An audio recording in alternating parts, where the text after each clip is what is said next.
Hello tout le monde, bienvenue aujourd'hui sur ma chaîne YouTube pour une nouvelle vidéo du Bulletin du lundi, le petit rendez-vous où je partage avec vous mes lectures de la semaine passée, les derniers livres qui ont rejoint ma palle ainsi que les petites sorties de la semaine qui font envie. Alors désolée vraiment de ne pas avoir fait ma vidéo hier, mais comme je vous l'avais dit, je suis rentrée trop tard du boulot, donc le temps d'arranger toutes mes petites affaires, de regarder les sorties, de me préparer, de me maquiller et compagnie, bah il faisait noir, hein, donc je me suis dit ça vaut pas la peine de la faire. Alors du coup je la fais ce matin. Forcément, hein, je me lève un peu plus tôt pour la faire avant d'aller au boulot. Et là, maintenant, je m'aperçois qu'il y avait un big décalage entre le son et l'image. Donc, je me dis non, je peux pas publier comme ça. Donc, bah, je la retourne. Du coup, voilà, on est à la 4-5e prise. Enfin, bref, tout ça pour vous dire que la semaine passée, je vous quittais sur L'école de la nuit, donc le tome 2 du livre perdu des sortilèges de Deborah Harkness, paru chez Orbit. J'ai beaucoup aimé, voilà, c'est vraiment le sentiment global qui reste. Malheureusement, bon, le tome 1 était un coup de cœur, le tome 2 ne le sera pas parce que 10 jours pour le lire avec beaucoup de longueur. Ouais, j'ai beau avoir beaucoup aimé l'histoire, il n'y a rien à faire, il y a des moments où je m'obligeais vraiment, je me forçais à continuer parce que c'était fort descriptif. Je ne vais pas vous reparler de l'histoire parce que je l'ai déjà fait les 2 fois précédentes. L'histoire de ce tome-ci, je ne l'aborde pas non plus pour ceux qui n'ont pas lu la saga. Vous verrez tout ça dans ma chronique. Je vais seulement vous donner un petit compte-rendu rapide en vous disant donc que l'histoire est super bien ficelée, qu'on sent vraiment que l'auteur maîtrise son histoire fantastique d'un bout à l'autre. J'ai adoré tout, la manière dont elle traite les personnages, la façon dont ceux-ci évoluent, surtout Matthew et Diana, ce que les nouveaux personnages apportent à l'histoire, les petites informations qui nous sont données sur l'Ashmole 782, donc le manuscrit qui a disparu. Ouais, tout ça, c'est vraiment génial. Maintenant, les regrets, bah oui, c'est les descriptions qui sont pour moi beaucoup trop longues, beaucoup trop énervantes à lire. C'est ennuyeux. Voilà, il n'y a pas d'autre mot, c'est ennuyeux. Et ce qui m'a un peu gêné aussi, c'est la fin. J'aurais aimé qu'il y ait vraiment un bon cliffhanger entre le tome 2 et 3. Voilà qu'en terminant ce tome 2 là, on se dise oula, vu la fin, il me faut vraiment le tome 3, il faut que je le lise tout de suite, tout de suite, tout de suite. Et là, bah, c'est vraiment pas le cas. Voilà, on attend forcément une suite parce que ça peut pas s'arrêter comme ça. Il faut vraiment. Le plus gros de l'action, à mon avis, va se dérouler dans le tome 3 parce que là, bon, bah, il se passe des choses, mais c'est quand même gentil au niveau de l'action. Maintenant, le tome 3, je pense qu'il va vraiment décaper. Mais là, pour le coup, ouais, il y a une petite coupure qui se fait.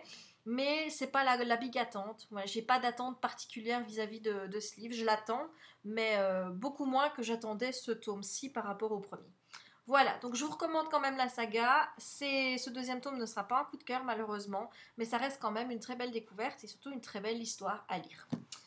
Alors ensuite, j'ai lu le conte mis à nu, donc le tome 3 de Noblesse oblige de Sally Mackenzie chez Milady Romance dans la collection Pemberley. Donc dans ce troisième tome, on s'attaque plutôt à Robbie, qui est le comte de Westbrook, donc qui est l'ami du duc d'Alvord qu'on rencontre dans le tome 1, qui est aussi l'ami de Charles Drey Smith, le comte de Nightsdale que l'on voit dans le tome 2, et qui est aussi le cousin de Sarah Hamilton, donc la demoiselle du tome 1, donc qui a épousé James le duc d'Alvord. Et donc, dans ce tome-ci, enfin, il n'y a pas de côté prévisible par rapport à la demoiselle avec qui la romance va se passer, puisque depuis le tome 1, on sait que la sœur du duc d'Alvord, Lizzie, est folle amoureuse de Robbie. Donc forcément, bah oui, j'attendais ce tome-ci parce que j'avais hâte de voir un petit peu la romance entre Robbie et Lizzie. Pas de surprise à ce niveau-là, voilà. Il n'y a pas vraiment d'histoire secondaire comme dans l'autre où vous avez une petite intrigue. Dans le premier tome, c'était avec le cousin du duc qui voulait prendre sa place. Dans le tome 2, c'était une personne extérieure qui voulait voler les bijoux du marquis de Nightsdale, si mes souvenirs sont bons. Ici, il n'y a pas vraiment d'intrigue dans ce goût-là. Il y a plutôt une deuxième romance secondaire qui se met en place avec Charlotte. Je ne sais pas si vous vous souvenez de Charlotte. Charlotte, dans le tome 1, c'est celle qui devait épouser le duc d'Alvord. Voilà, et le duc d'Alvord, il n'avait pas trop envie de l'épouser parce qu'elle était considérée comme froide, un vrai iceberg, tout le monde l'appelait la Vierge de glace ou des choses comme ça. Et donc dans ce tome-ci, eh bien, on va s'attaquer à Charlotte et donc un courtisan qui va essayer de la mettre dans son lit et donc on suit les deux romances, l'une et puis après l'autre, voilà. Maintenant, j'ai bien aimé, franchement, je vous avoue, j'avais peur parce que quand j'ai vu les commentaires sur Livre Addict où tout le monde disait qu'il était déçu par rapport à ce tome-ci, ça m'a fait un petit peu peur. Mais moi j'ai franchement bien aimé, sauf la fin qui m'a un petit peu déçue parce que j'ai trouvé que c'était un peu bâclé sur l'intrigue secondaire. C'est-à-dire que vous n'avez pas la conclusion. Vous avez juste dans un dialogue entre deux personnes qui dit tiens Charlotte nanana et hop vous avez la conclusion qui se fait. Mais à part ça voilà à un moment donné il se passe quelque chose et puis après on n'a plus de nouvelles de Charlotte. Voilà en gros c'est ça. Et moi ça j'ai pas aimé parce que j'avais eu l'impression de qu'il manquait quelque chose quoi que l'auteur n'avait pas été au bout des idées. La deuxième chose que je reproche au livre c'est par rapport au mariage de Lizzie. Je trouve qu'elle mérite pas ça. Voilà, ce qui se passe dans le livre, je trouve que par rapport à la demoiselle qui est toute adorable, je trouve qu'elle méritait mieux que ce qui s'est passé un petit peu dans le livre. Je trouve ça un petit peu dur. La fin aussi un peu bâclée dans le sens où je m'attendais à ce que le duc d'Alvord intervienne parce que bon, c'est quand même sa petite sœur. Hein, on se dit qu'il va réagir d'une façon ou d'une autre avec Robbie, de savoir qu'il va épouser sa sœur et lui prendre sa virginité et compagnie. Donc je me dis, il va intervenir. Et on le voit, mais voilà quoi, c'est pas l'intervention que j'attendais. Donc je suis déçue par rapport à ces points-là. Mais sinon, moi j'ai vraiment beaucoup aimé. Et Noblesse Oblige, c'est toujours une saga que je vous recommande. D'ailleurs, j'ai hâte de lire le tome 4 parce que je sais déjà, vu un petit peu l'intrigue qui se peaufine de ce tome-ci, je sais déjà quelle sera la prochaine Miss et quel sera le prochain garçon. Enfin, la romance entre les deux, je sais déjà qui c'est. Et j'ai hâte de lire tout ça. Alors, ma lecture actuelle, c'est Phoenix, tome 1, Les cendres de l'oubli de Karina Rosenfeld dans la collection R. Je peux pas vous en parler parce que regardez, je viens de le commencer. J'ai lu exactement 29 pages, donc je vais pas pouvoir vous en dire beaucoup. Je ne sais même pas de quoi ça parle. Je vous avoue que, étant donné les critiques dithyrambiques que le roman a suscité chez les premiers blogueurs qui ont publié leur chronique, j'ai été rien lire. Pas de chronique, rien du tout. J'ai que des avis généraux, oui c'est bien, voilà. Je sais même pas de quoi l'histoire parle, j'ai juste très envie de la lire. Et donc voilà, je me suis vraiment mis dans un mode bulle pour ne pas être influencée dans un sens ou dans l'autre. Parce que je me dis, si je revois trop de chroniques positives, je vais en attendre de trop et puis moi je vais être déçue. Donc non, j'ai rien lu, j'ai rien voulu savoir. Et je vais me faire mon propre avis, donc vous en saurez plus la semaine prochaine.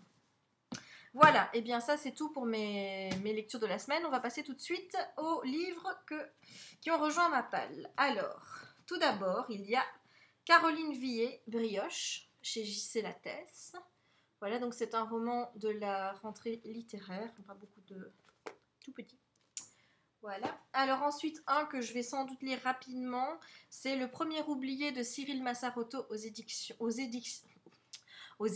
XO. Voilà, donc ce livre m'intéresse tout particulièrement parce qu'il traite d'une maladie qui me touche personnellement, mais voilà, c'est une maladie qui me fait sincèrement peur. Parce que j'estime que quand on a une vie bien remplie et qu'on a des proches qu'on aime et voilà qu'on a des images plein la tête, ben, quand on doit partir, ben, qu'on parte avec tout ça.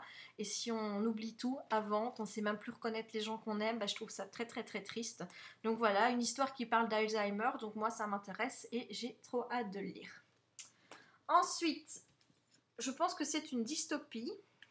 Il s'agit de Pur, de Juliana Bagot, aux éditions J'ai lu. Super petite briquette, comme vous pouvez le constater, avec des petites marges vraiment, mais rikiki. Voilà, donc celui-là aussi, il me tarde de le lire. C'est un roman qui sortira début octobre, si mes souvenirs sont bons. Alors, un livre maintenant qui me fait rire par son titre. Alors, La lettre qui allait changer le destin d'Harold Fry arriva le mardi, de Rachel Joyce, paru aux éditions XO. Voilà, donc celui-ci, j'ai hâte de lire, je sens qu'il est marrant, je sais pas pourquoi, peut-être à cause du titre. Ensuite, des épreuves non corrigées pour le prochain roman de Jessie Kellerman qui s'appelle Beau Parleur, qui sortira le 3 octobre chez Les Deux Terres. Je vais vous montrer, voilà, ici, vous voyez la couverture finale. Alors, encore une dystopie qui me fait envie, il s'agit de Glow, chez MSK, et c'est écrit par Amy Kathleen Ryan. Voilà, trop belle la couverture.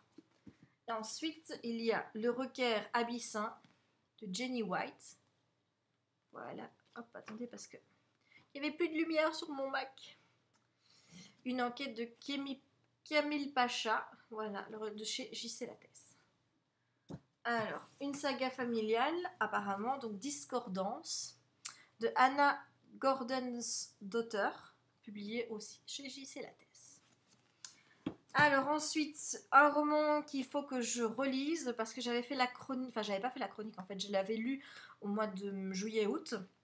Et comme j'avais beaucoup de chroniques en retard et que celle-là je pouvais pas la poster avant le mois de septembre, ben, au lieu de la préparer gentiment et d'attendre pour la poster comme j'aurais dû faire, et bien qu'est-ce que j'ai fait? Eh ben, j'ai laissé tomber en me disant bon ben quand je ressors, quand j'aurai le bouquin, ben, je le relirai pour en faire la chronique.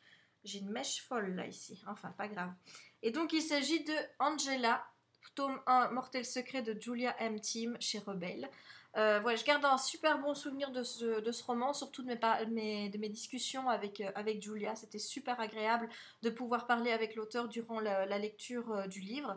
Et donc, je vais le relire incessamment sous peu, surtout que vous voyez, il ne fait pas beaucoup de pages, pour pouvoir vous faire une chronique sur le livre. Alors ensuite, hein, que j'attendais, mais avec super impatience, prochain roman que j'attendais énormément, une auteure que j'adore. Donc évidemment, je pense pas que son roman va faire une longue attente dans ma palle. Il s'agit de Felicity Hadcock tome 2, Les Anges ont la dent dure de Sophie Jomain. Voilà, chez Rebelle aussi. Et le dernier, il s'agit de Les Aventures d'Aliette Renoir tome 1, La secte d'Abaddon, de Cecilia Correa, avec cette couverture qui est juste à tomber par terre tellement qu'elle est belle. Je kiffe trop, cette couverture est magnifique. Donc, je vous l'avais déjà chroniqué sur le blog, puisque je l'ai lu en EPUB, enfin en e-book quoi. Et je vous ai fait la chronique écrite que j'ai mis sur le blog au mois de début septembre.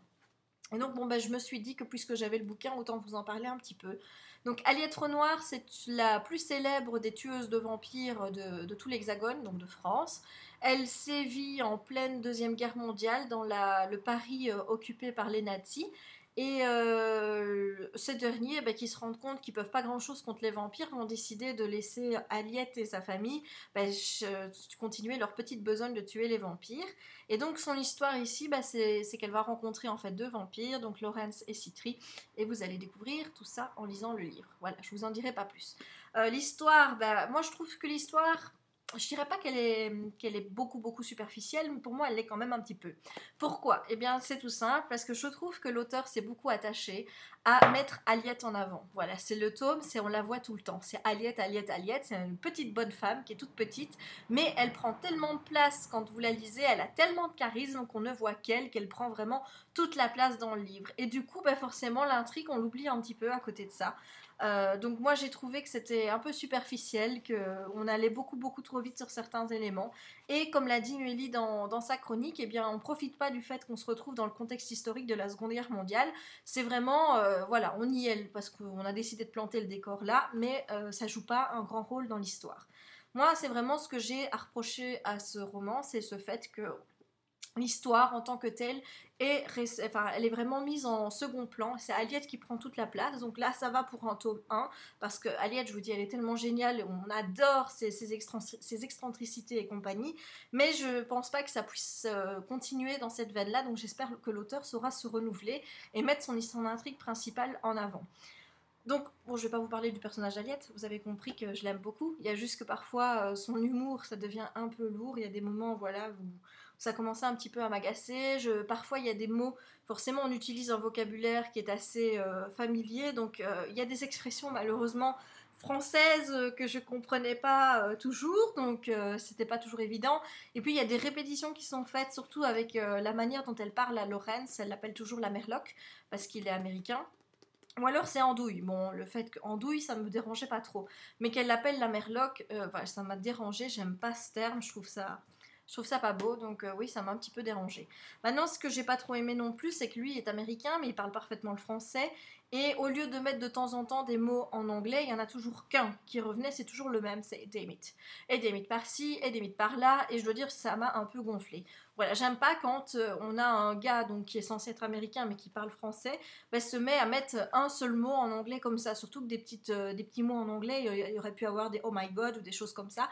Non, il y a que des damn it, et donc voilà, moi je n'aime pas ça. C'était comme dans Rouge Ruby, souvenez-vous, Gwendoline n'arrête pas d'appeler sa mère Mum, donc le livre est en français, bon en allemand à l'origine, Elle vit à Londres, donc elle n'arrête pas d'appeler sa mère mum, mum, mum, et il n'y a que ce mot-là qui est anglais, enfin qui est anglais. Et donc moi je n'aime pas, ça m'avait pas plu, donc forcément ça ne me plaît pas ici.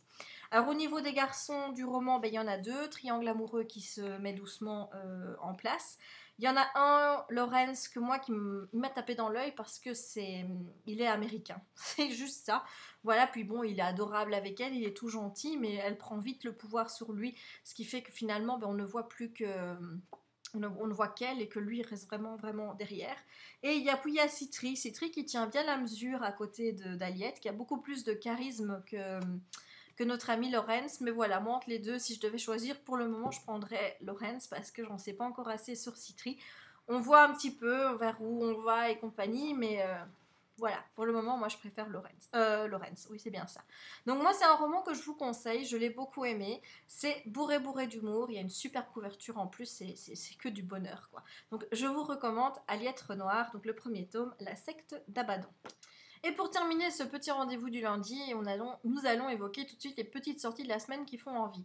Alors, en allant sur Amazon, je me suis un peu aperçue que j'avais oublié des sorties importantes la semaine passée. Ouais, pas taper, s'il vous plaît.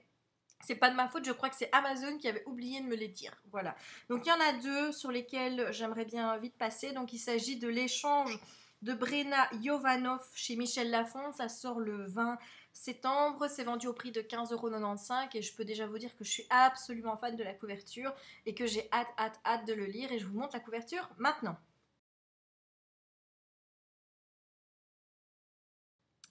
Alors, deuxième petite sortie, c'est un tome 2, donc j'ai pas encore lu le tome 1, mais c'est une saga que je compte lire bientôt. Il s'agit donc de Cabaret, le tome 2 Vengeance de Larkin Gillian. C'est sorti aussi le 20 septembre. C'est vendu au prix de 16,90 € et je vous mets également la couverture maintenant. Voilà, donc ça c'était pour les sorties de la semaine passée. Mais figurez-vous que la semaine passée, j'ai encore oublié de vous parler d'autre chose parce que, voyez-vous, un peu bête que je suis, j'ai pensé que toutes les sorties Milady se faisaient le même jour. Haha, eh ben non, en fait, je me suis aperçue que les romances sortaient une semaine avant les Beat It et compagnie. Donc du coup, j'ai loupé aussi toutes les sorties romances de la semaine passée. Et donc comme je n'ai pas tous les titres devant moi, eh bien je vais vous mettre les couvertures l'une à la suite de l'autre et ça commence maintenant.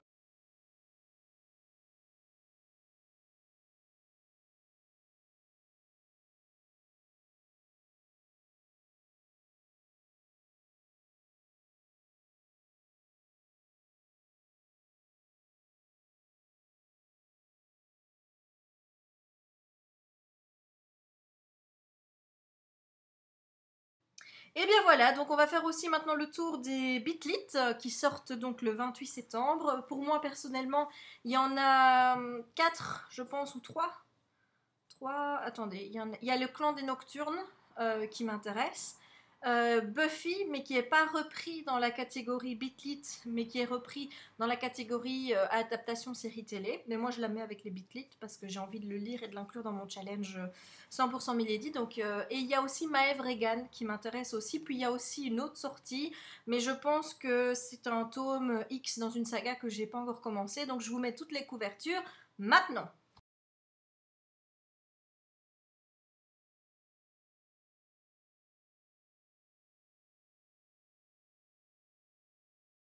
Et la dernière petite sortie de la semaine que j'ai remarquée, c'est sans doute un livre que vous attendez tous. Ça fait déjà plusieurs années qu'on attend un nouveau livre de cet auteur-là. Elle nous a quand même régalé pendant 7 ans avec un petit sorcier avec une cicatrice et des lunettes, si vous voyez de qui je parle. Donc il s'agit bien sûr du roman pour adultes de J.K. Rowling.